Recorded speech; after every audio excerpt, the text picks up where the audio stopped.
Esos seres hermosos que se llaman los árboles, con sus brazos erguidos al azul infinito, me parecen gigantes que custodian la tierra, nos brindan amparo y amorosos cobijos.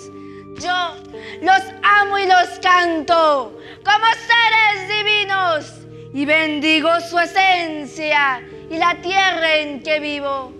Si meditas un poco existencia y destino, hallarás que fueron del hombre los primeros amigos.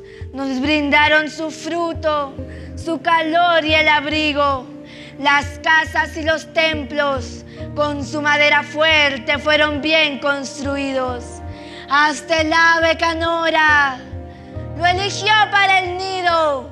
Benditos sean los árboles y su amor clorofilo, donde cantan los pájaros y se mecen los simios, y mágicas raíces de flores y de trino que dan vida a los hombres, salud y beneficio.